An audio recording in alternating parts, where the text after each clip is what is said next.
હાલો મિત્ર, જય શ્રી કૃષ્ણ. સ્વાગત છે તમારું બધાનું આપણા કિચનમાં. આજે આપણે નવો અને યુનિક એવો વધેલી રોટલીમાંથી ચાટપુરીનો નાસ્તો બનાવશું. તો એના માટે મેં 5 થી 6 રોટલી લીધેલી છે. તો હવે આપણે આને ગોળ રાઉન્ડમાં કટિંગ કરી લેશું. તમે ગ્લાસ કે વાટકું કોઈ પણ ધારવાળી વસ્તુ લઈ શકો આ રીતે. તો આ રીતે આપણે કટ કરી લેશું.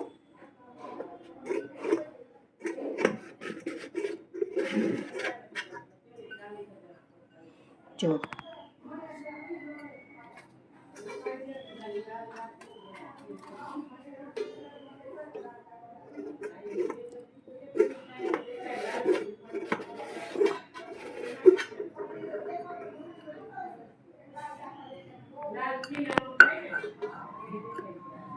આ રીતે આપણે બધી કટ કરી લેશું.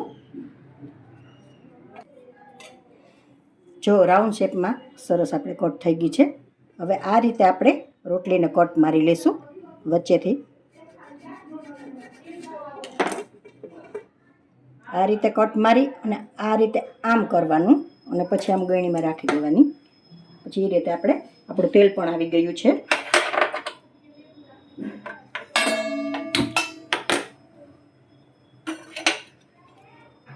આ રીતે આમ તળી લેવાની.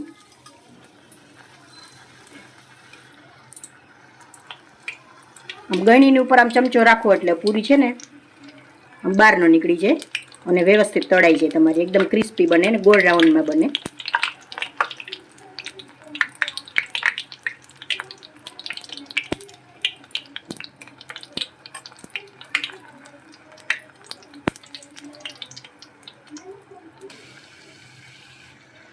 જો આ રીતે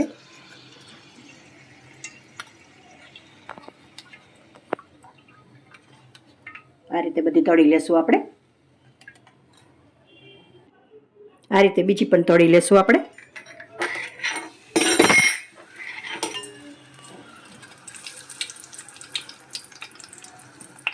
પૂરી આપણી બધી તળાઈને રેડી છે.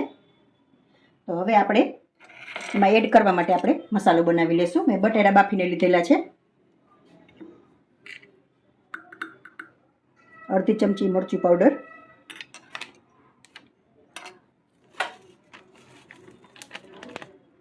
થોડો આમચૂર પાવડર, નિમક,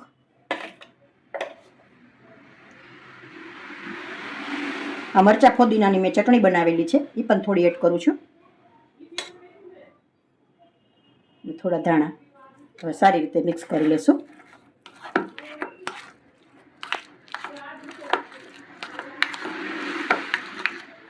તો રેડી છે આપણો મસાલો. હવે આપણે પૂરીમાં એડ કરી દઈશું.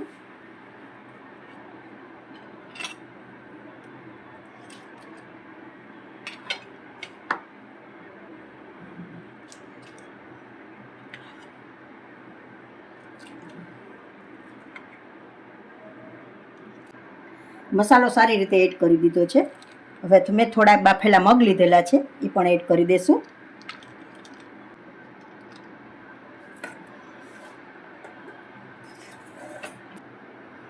હવે આપણે ટમેટા એડ કરી દઈશું.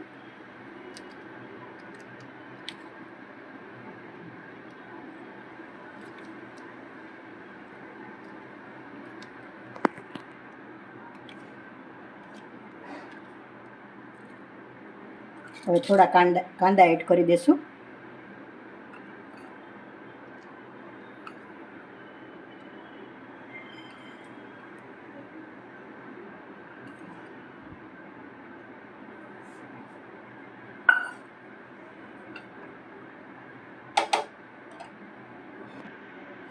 મેં થોડો ટમેટા કેચઅપ લીધો છે એ પણ એડ કરી દઈશું.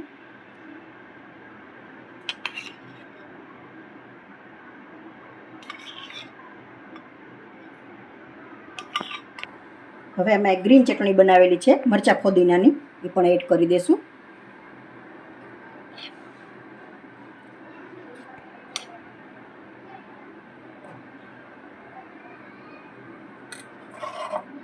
મીઠું દહીં બનાવેલું છે એ પણ એડ કરી દઈશું.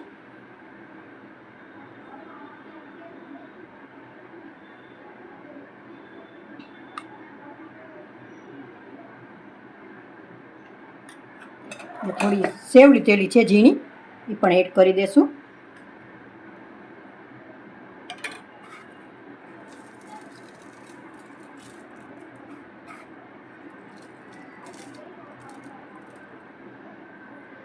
થોડા ધાણાથી ગાર્નિશ કરી લેશું.